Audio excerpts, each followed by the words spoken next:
ഹരേ കൃഷ്ണ, നമസ്കാരം. ഞാൻ അസ്ട്രോളജർ വേണു മഹാദേവ്. നമ്മൾ പുതുവർഷ ഫലം ആണ് ഇന്ന് ചിന്തിക്കുന്നത്. നമ്മൾ മലയാളികളെ സംബന്ധിച്ച് പുതുവർഷം എന്ന് പറയുമ്പോൾ ചിങ്ങമാസം ആണ്. ചിങ്ങം മുതൽ അടുത്ത കർക്കിടകം വരെയുള്ള ഒരു വർഷമാണ് പുതുവർഷമായിട്ട് പരിഗണിക്കുന്നത്.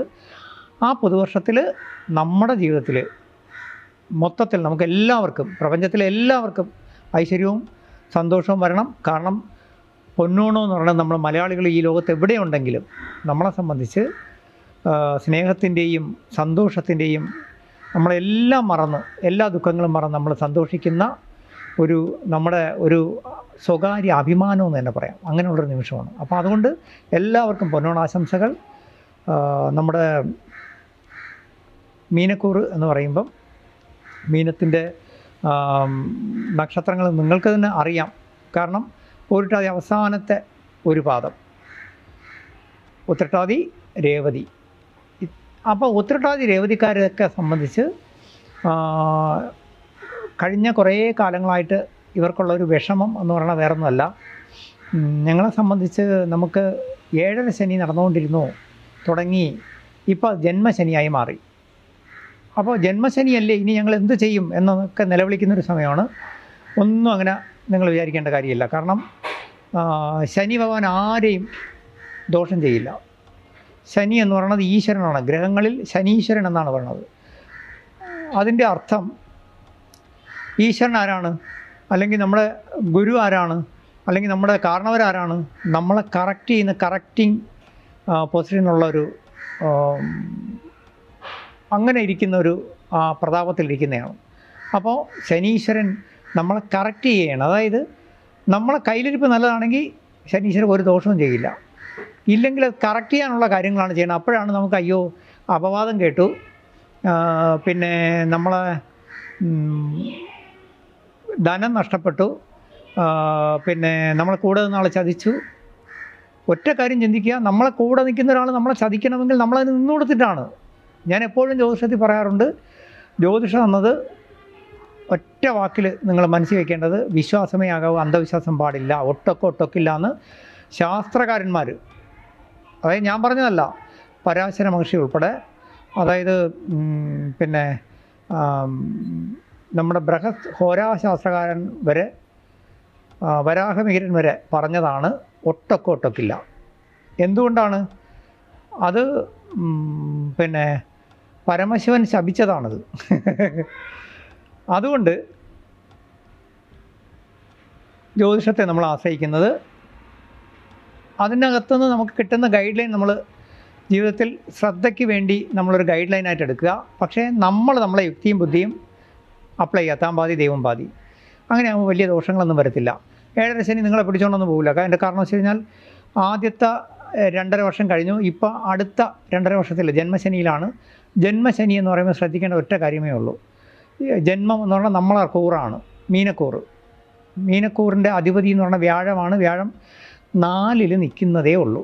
5-ലെത്തുന്നവരെ നമുക്ക് വലിയ ഗുണമൊന്നും ചെയ്യത്തില്ല, എന്നാൽ ദോഷവും ചെയ്യത്തില്ല. അപ്പോൾ എന്ത് ചെയ്യണം?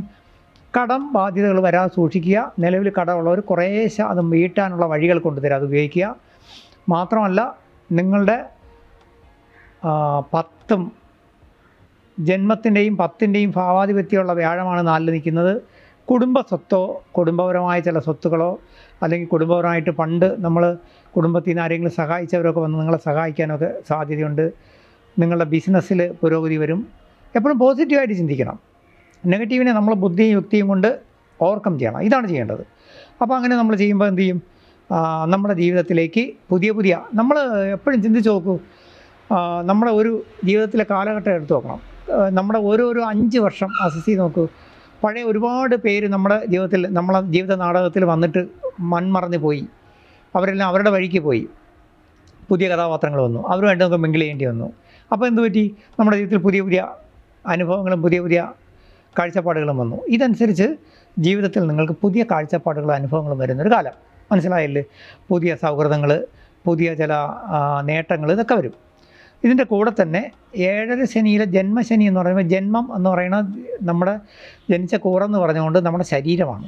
എന്തു ചെയ്യും? ശരീരക്ലേശം വരാതെ സൂക്ഷിക്കുക. അതിന് ഒറ്റ കാരണമേ ഉള്ളൂ. ചെറിയ ചെറിയ അസുഖങ്ങളോ കാര്യങ്ങളോ വരുമ്പോൾ ഞാൻ അവിടെയാണ് പറഞ്ഞത്, ജ്യോതിഷത്തിനെയോ ദൈവത്തിനെയോ അല്ല പഠിക്കേണ്ടത്. നമ്മൾ യുക്തിയും ബുദ്ധിയും അപ്ലൈ ചെയ്യുക. ചെറിയ ചെറിയ അസുഖങ്ങളോ കാര്യങ്ങളോ കാണുമ്പോൾ അത് വച്ചുകൊണ്ടിരിക്കാതെ ആദ്യമേ ഡോക്ടറെ കാണുകയോ ചികിത്സ തേടുകയോ ചെയ്യണം. ഒറ്റമൂലി പ്രയോഗമൊക്കെ അങ്ങ് മാറ്റി വയ്ക്കുക. മനസ്സിലായില്ലേ? ചിലപ്പോൾ നമ്മുടെ സമയം നല്ലതാണെങ്കിൽ ഫലിക്കും. ഇപ്പോൾ സമയം നല്ലതല്ല. ജന്മശനി അനുസരിച്ച് രോഗക്ലേശങ്ങൾ ചെറുതായിട്ട് നമ്മളലട്ടാൻ, ചെറുതായിട്ട് ഞാൻ ഇങ്ങനെ പറയാൻ കാരണം ശ്രദ്ധിക്കാൻ വേണ്ടിയാണ്, ജാഗ്രത വേണം. അതേസമയം രാഷ്ട്രീയ പ്രവർത്തകർ, സാമൂഹ്യ പ്രവർത്തകർ, കലാപ്രവർത്തകർ, സെലിബ്രിറ്റികൾ ഇങ്ങനെയുള്ളവർ ശ്രദ്ധിക്കണം. കാരണം നിങ്ങളുടെ ജന്മസ്ഥാനത്ത് ശനി നിൽക്കുമ്പോൾ സംഭവിക്കുന്നത് നിങ്ങളെ പൊസിഷൻ, പദവി, ഇതിന് ചലനം വരാം. ഇതിൽ ചില വേരിയേഷൻസൊക്കെ വരാം. കൂടെ നിൽക്കുന്ന ആരെങ്കിലുമൊക്കെ പാര വയ്ക്കാം. മാത്രമല്ല നിങ്ങളെ ശത്രുക്കൾ തലപൊക്കും. നേരെ 7 നിങ്ങളെ കൂറിൻ്റെ 7, അതായത് ആ കൂറിൻ്റെ അധിപതി വ്യാഴമാണ്. വ്യാഴത്തിൻ്റെ ശത്രുവിൻ്റെ ക്ഷേത്രമാണ് കന്നി. ആ ക്ഷേത്രത്തിൽ ശത്രു സ്ഥാനത്ത് നിന്ന് ആരാ ഇങ്ങനെ ഗൗനത്തിൽ നോക്കണത്? ചൊവ്വയെന്ന് പറഞ്ഞാൽ ആരാണ്? പോലീസ്, പട്ടാളം, നിയമം, അതായത് ഗുണ്ട, ശത്രുക്കൾ, ഇവരെല്ലാം ചൊവ്വയെ കൊണ്ടാണ് നമ്മൾ ചിന്തിക്കുന്നത്. ചൊവ്വയുടെ കാരകത്വം അതാണ്. അപ്പം നമ്മൾ ശ്രദ്ധിക്കണം. നമുക്ക് നിയമപ്രശ്നങ്ങൾ വരാതെ സൂക്ഷിക്കുക. നമ്മൾ എന്താ പറയുക, ആരുടെ അടുത്ത് അടിയും വഴക്കിന് പോകാതിരിക്കുക. മറ്റുള്ളവർക്ക് അടിയ വഴക്കം ഉണ്ടായാലും നമ്മൾ കണ്ട് കൈയും കെട്ടി നോക്കിക്കൊണ്ട് നിൽക്കുക. അവരായി അവരെ പാടായി. നമ്മൾ ചെന്ന് ഇടപെട്ടാൽ ആ അടി നമുക്ക് കിട്ടും, അല്ലെങ്കിൽ ആ കേസ് നമ്മളെയും കൂടെ തലയിൽ വരും. മനസ്സിലായില്ലേ? ഇത്തരത്തിൽ ശ്രദ്ധിക്കേണ്ട ഒരു സമയമാണ്. ഇതാണ് ഞാൻ പറഞ്ഞ യുക്തിയും ബുദ്ധിയും അപ്ലൈ ചെയ്യുക. അല്ലാതെ ജ്യോതിഷത്തിൽ എനിക്ക് ജന്മശനിയാണ്, ഞാൻ കടുകിനകത്ത് പോയി ഒളിക്കുക അല്ല വേണ്ടത്. അവിടെ യുക്തിയും ബുദ്ധിയും അപ്ലൈ ചെയ്താൽ മതി. ജീവിതം വിജയിപ്പിക്കാൻ പറ്റും. രണ്ടാമത്തേത്, നിങ്ങളുടെ 3 സഹായ സ്ഥാനത്ത് ചന്ദ്രൻ ബലവാനായി നിൽക്കുന്നു. അപ്പോൾ ഈ ചന്ദ്രൻ ബലവാനായി നിൽക്കുന്നത് ഒരുപാട് ദിവസം കിട്ടത്തില്ല. നമുക്ക് എപ്പോഴും ചന്ദ്രൻ ഇങ്ങനെ മാറിക്കൊണ്ടിരിക്കും. അതിൽ ഈ 3 ചന്ദ്രൻ വരുമ്പോഴെല്ലാം ഓരോ ദിവസവും ചന്ദ്രൻ ഇങ്ങനെ മാറി മാറി വരും. അതിൽ ചന്ദ്രൻ എപ്പോഴും നിങ്ങൾക്ക് 3ലേക്ക് വരുന്ന സമയത്തെല്ലാം നിങ്ങൾക്ക് കുറേ ഗുണം വരും. അതാണ് ഞാൻ പറയാൻ വന്നത്. അതായത് ആ 3 വരുന്ന സമയത്ത് നിങ്ങളെ സഹായിക്കേണ്ടവർ സഹായിക്കും. നിങ്ങൾ ആരുടെങ്കിലും സഹായം ചോദിച്ചാൽ കിട്ടും. ഞാൻ പറഞ്ഞില്ലേ, കടവും ബാധ്യതയൊക്കെ തീർന്ന് ചെറുതായിട്ട് ഉയർന്നു വരുമെന്ന് പറയില്ല. ആ സമയത്ത് നിങ്ങൾ ഒരാളോട് ചോദിക്കുകയാണ്, എനിക്ക് ഇങ്ങനെ ഇരുന്ന് വയ്യ, ഒരു ജോലി കിട്ടിയാൽ കൊള്ളാം, അല്ലെങ്കിൽ എനിക്ക് എന്തെങ്കിലും ചെയ്താൽ കൊള്ളാമെന്നുണ്ടെന്ന് പറയുമ്പോൾ വേറെ ആളൊരു ഐഡിയ പറയും, അല്ലെങ്കിൽ നമുക്ക് ഇന്നടത്ത് പറഞ്ഞാൽ ഇന്നത് കിട്ടും എന്ന് പറഞ്ഞാൽ ഒരു സഹായം തേടി വരും.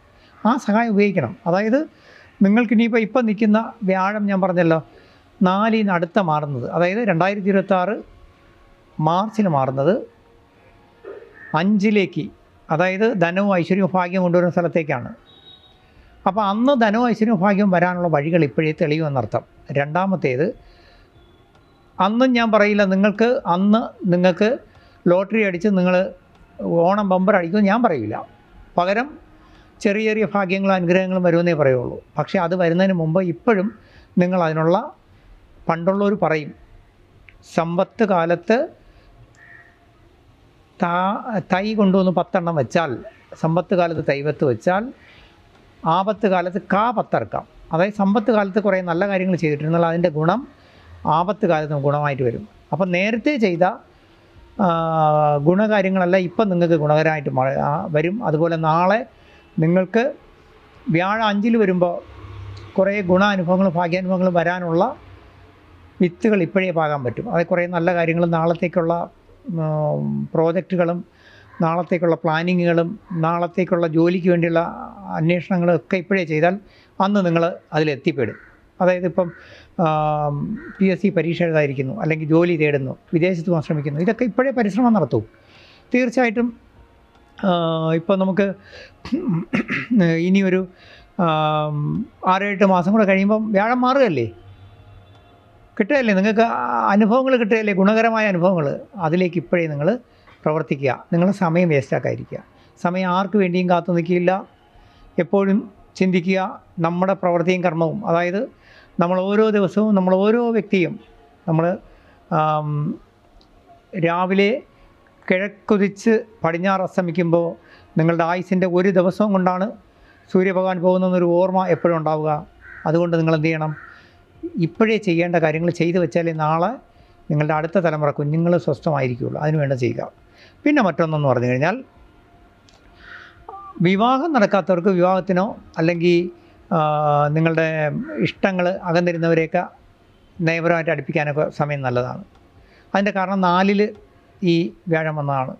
കുടുംബപരമായിട്ട് അകന്നിരുന്ന ബന്ധുക്കളൊക്കെ തിരിച്ച് നിങ്ങളിലേക്ക് അനുകൂലമായിട്ട് വരും. അവരിലൂടെ വരേണ്ട ഗുണങ്ങൾ നിങ്ങൾക്ക് ബുദ്ധിപൂർവ്വം നീങ്ങിയ, അതായത് എന്തെങ്കിലും നിയമപ്രശ്നങ്ങളോ കാര്യങ്ങളോ സ്വത്ത് തർക്കമൊക്കെ ഉണ്ടായിരുന്നെങ്കിൽ ഇപ്പോഴേ നമ്മൾ കരുനീക്കിയാൽ പതുക്കെ അതൊരു എന്താ പറയുക, നയപരമായിട്ട് നമ്മുടെ കോർട്ടിലേക്ക് അനുകൂലമായിട്ട് ആ ബാള് വരും. മനസ്സിലായ? ആ കേസും വഴക്കമൊക്കെ തീർന്ന് കിട്ടും, ആ പിണക്കങ്ങൾ തീർന്ന് കിട്ടും. എന്തിന് നമ്മൾ പിണങ്ങുന്നത്? ഇന്ന് രാത്രി ചെന്ന് കിടന്നാൽ നാളെ രാവിലെ നമ്മൾ ഉണരുമെന്നും ഒരു ഗ്യാരണ്ടി ഇല്ല. അതുകൊണ്ട് നമ്മൾ ഇവിടെ ജീവിക്കുമ്പോൾ നമ്മൾ പോസിറ്റീവായിട്ട് ചിന്തിക്കുക, എല്ലാ കാര്യങ്ങളും നന്നായിട്ട് ചെയ്യുക. മറ്റുള്ളവർക്ക് നിങ്ങൾ ഒരു ഗുണവും ചെയ്യാൻ പോകണ്ട, ഉപദ്രവിക്കാതിരുന്നാൽ മതി. എൻ്റെ പോളിസി അതാണ്.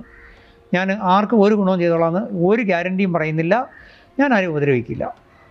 രണ്ടാമത്തേത്, നമുക്ക് എപ്പോഴും ഈ ജാതകത്തിൽ നിങ്ങൾക്ക് വിദേശ യോഗം, വിദേശ ധനം വരാനുള്ള യോഗം, വിദേശത്തേക്കുള്ള പഠന യോഗം, ഇതൊക്കെ വരുന്ന സമയമാണ്.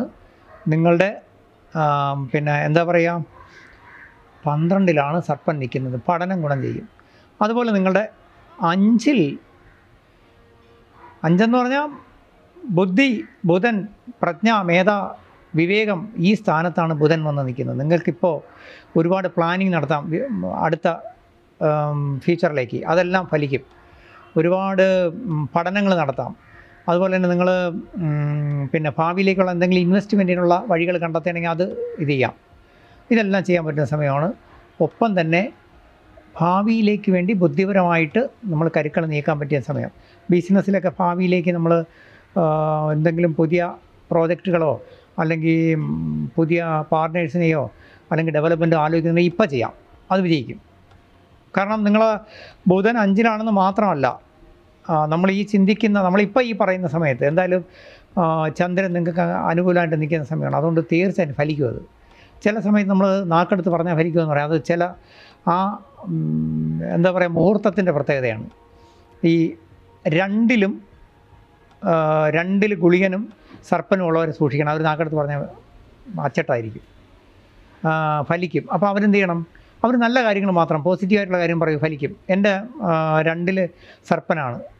അതുകൊണ്ടാണ് ഈ പോസിറ്റീവായിട്ട് കാര്യങ്ങൾ പറഞ്ഞാൽ കുഴപ്പമില്ല, നിങ്ങൾ നന്നായി വരും എന്ന് പറഞ്ഞാൽ നന്നായി വരണം. കാരണം അത് നമ്മളെ കഴിവല്ല, ആ പ്രപഞ്ചശക്തി തരുന്ന ഒരു അനുഗ്രഹമാണ്, നമുക്കൊരു കഴിവില്ല. അതുപോലെ ഞാനിത് പറയാൻ കാരണം, ഇപ്പോൾ നിങ്ങൾ ഭാവിയിലേക്ക് ആ ബുധനെ എൻഹാൻസ് ചെയ്തുകൊണ്ട് ബുദ്ധിപരമായിട്ടുള്ള പ്ലാനിങ് എല്ലാം നടത്തണം.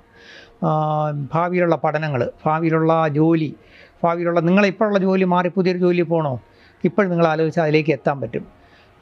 നിങ്ങൾക്ക് ഭാവിയിൽ ഇന്ന ലക്ഷ്യമുണ്ട് എന്ന് വിചാരിച്ചൊരു ലക്ഷ്യം മുന്നിൽ കണ്ടുകൊണ്ട് നിങ്ങൾ കരുക്കൾ നീക്കാൻ പറ്റിയ സമയം, അതിൽ എത്തും, ഉറപ്പാണ്. അപ്പോൾ ശരിക്കും പറഞ്ഞു കഴിഞ്ഞാൽ നിങ്ങൾക്ക് ആകെ ശ്രദ്ധിക്കേണ്ട ഒരു കാര്യമെന്ന് പറയുന്നത്, നിങ്ങൾക്കിപ്പോൾ ആകെ ശ്രദ്ധിക്കേണ്ടത്, ഞാൻ നേരത്തെ പറഞ്ഞു, ആരോഗ്യ പ്രശ്നങ്ങളിൽ മാത്രം ശ്രദ്ധിച്ചാൽ മതി. ബാക്കി എല്ലാ രീതിയിലും ഭഗവാൻ നിങ്ങളെ അനുഗ്രഹിക്കാൻ തയ്യാറായി നിൽക്കുന്നു. അതായത് പൊന്നോണത്തോടു കൂടി ഭഗവാൻ നിങ്ങളെ, ആ പ്രപഞ്ചശക്തി നിങ്ങളെ അനുഗ്രഹിക്കാൻ എല്ലാ രീതിയിലുള്ള ഒരുക്കങ്ങളോടുകൂടി ഇറങ്ങി പുറപ്പെട്ട് കഴിഞ്ഞു. അടുത്ത ഞാൻ പറഞ്ഞല്ലോ, വ്യാഴമാറ്റം വരുന്നതോടുകൂടി 2026 മാർച്ചോടുകൂടി നിങ്ങളുടെ ജീവിതത്തിൽ ആ ഭാഗ്യങ്ങളും അനുഗ്രഹങ്ങളും വന്നു ചേരും. അത് വരാനുള്ള പ്ലാനിങ്ങുകളും അതിനനുസരിച്ചുള്ള യുക്തിയും ബുദ്ധിയും അപ്ലൈ ചെയ്യാനേ ഞാൻ പറഞ്ഞുള്ളൂ. എങ്കിൽ നിങ്ങൾ വിജയിക്കും, ജീവിതത്തിൽ വിജയിക്കും. ഇപ്പോഴുള്ള കഷ്ടങ്ങളൊക്കെ മാറും. ഒപ്പം നിങ്ങൾ ഒരു കാര്യത്തിൽ നിർബന്ധമായും തീരുമാനം എടുക്കണം. നിങ്ങൾക്ക് ആരോടെങ്കിലും വാശിയോ വൈരാഗ്യമോ അല്ലെങ്കിൽ എന്തെങ്കിലും കേസോ വഴക്കോ ഉണ്ടെങ്കിൽ അതെല്ലാം വിട്ടുവീഴ്ച ചെയ്തങ്ങ് തള്ളിക്കളയുക. നിങ്ങൾക്ക് വലിയ ഭാഗ്യങ്ങൾ വരാൻ പോകുന്നു. അപ്പോൾ അതിൻ്റെ മുന്നോടിയായിട്ട് പ്രപഞ്ചശക്തി നിങ്ങളെ അനുഗ്രഹിക്കണമെങ്കിൽ പോസിറ്റീവായിട്ടെല്ലാം ചിന്തിക്കുക. ആവശ്യമില്ലാത്ത എല്ലാ നെഗറ്റീവുകളെ കളയൂ. ഈശ്വരൻ നിങ്ങളെ അനുഗ്രഹിക്കട്ടെ. ഈ വീഡിയോയുടെ താഴെ എൻ്റെ വാട്സപ്പ് നമ്പറുണ്ട്. നിങ്ങളുടെ സംശയങ്ങൾ, അതുപോലെ തന്നെ കൺസൾട്ടിങ്ങിനൊക്കെ നിങ്ങൾക്ക് അതിനകത്ത് വോയിസ് ക്ലിപ്പോ മെസ്സേജോ ഇടൂ. ഞാൻ ഫ്രീ ആവുന്ന മുറയ്ക്ക് അതിനെല്ലാം മറുപടി തന്നോളും. തീർച്ചയായിട്ടും നിങ്ങളുടെ എല്ലാ സബ്സ്ക്രിപ്ഷനും ഷെയറും നമുക്ക് തീർച്ചയായിട്ടും ഉണ്ടാവണം. നിങ്ങളുടെ ലൈക്ക് ഉണ്ടാവണം. നിങ്ങളുടെ ഈ തരുന്ന സപ്പോർട്ടും പ്രോത്സാഹനവുമാണ് ജ്യോതിഷ കൈരളിയുടെ ഈ പൊന്നോണത്തോടുകൂടി ഞാൻ ഒന്നുകൂടി പറയുന്നു, നിങ്ങളെല്ലാ അനുഗ്രഹങ്ങളും എന്നും ഉണ്ടാവണേ, പ്രാർത്ഥനയുണ്ടാവണേ. എൻ്റെയും ജ്യോതിഷ കൈരളിയുടെയും പ്രാർത്ഥന എന്നും നിങ്ങൾക്കെല്ലാവർക്കും, പ്രപഞ്ചത്തിലെ എല്ലാവർക്കും ഉണ്ടാവും. പ്രപഞ്ചശക്തി നമ്മളെല്ലാം അനുഗ്രഹിക്കട്ടെ. ഹരേ കൃഷ്ണ. നന്നായി വരും.